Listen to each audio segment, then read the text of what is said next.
What's up, everybody? It's Waba, and I am going to make a sort of response to my response video that I made a couple days ago. So I had made a video talking about my thoughts on divination cards and why I thought they worked, and I made this mostly because of the video that Mathel had put out that day. Project PT also put out a video later that day after mine, and really what I kind of want to address is the things that I did wrong in this video. First and foremost, right now what you're hearing is not scripted at all, and I do that very purposefully. Generally, I like to have some very organic thoughts whenever I am putting together videos. More often than not, though, I will cut them together to bring everything a lot closer together and make everything much more coherent. Not to say that I'm incoherent at times, but when I'm really starting to formulate my thoughts, I'll kind of take a pause and think about it. And part of the reason why I do this and why I purposefully left it in that video was because I was trying to actually drive the point of a discussion and a conversation. Because generally in a conversation between two individuals or a discussion, these pauses are important to let other people interject for here and there and add thoughts to develop the conversation even further. This is inherently flawed, though, when I'm making a video on the internet, because I am literally just sitting here speaking to my PC, speaking into a mic, and no one's actually gonna interject. No one's actually gonna come up and say anything. So that was actually my bad and something that I've never really done before. So that's whatever.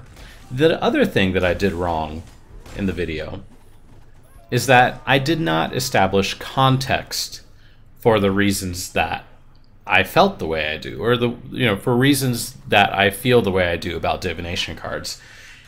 In Mathel's video, he specifically did provide context about how he thought of divination cards and how all of this was stemming from the fact that it was coming from Lucky Deck, which is a new card that's supposed to be giving you cards, and that he said he did so many runs and etc., etc.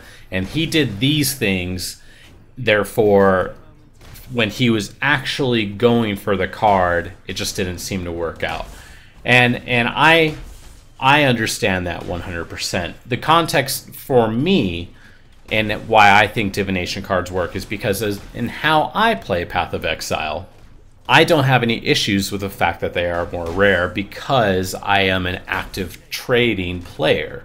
I have no issue with running some dry lakes or crypts or jungle valleys, or there was one that I used to run for Combs Heart Volcano. I believe you can get a Combs Heart divination card in Volcano.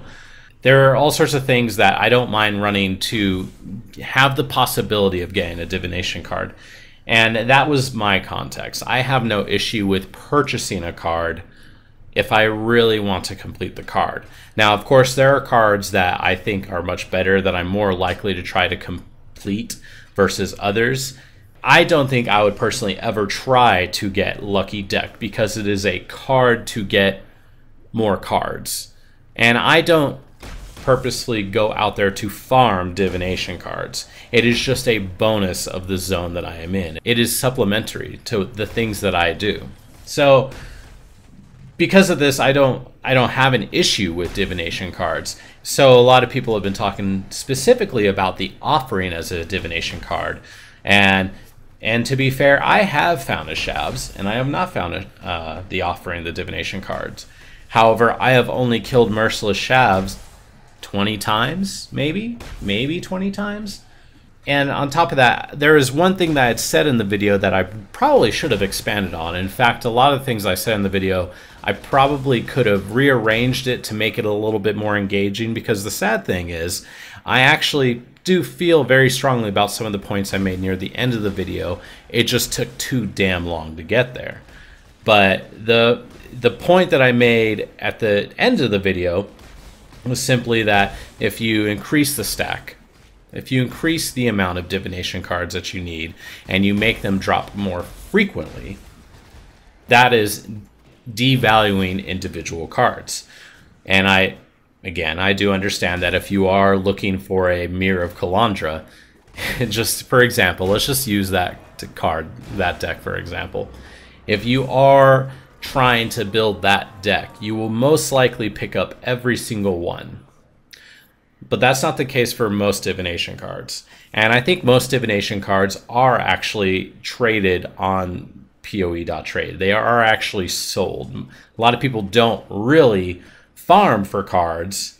They will see a card, a set that they want the item for, and they will go on PoE trade, see what's available, see if they could see if they could get any. They might buy a few. They then might go to the zone where it may drop and try to farm it. Maybe they could get one or two towards their set. I think that is actually how divination cards work right now, and for that reason, I think they're successful.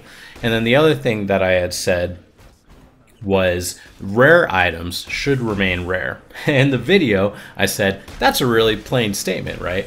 And what I really meant by that, and again, this is my bad for not explaining it in the moment.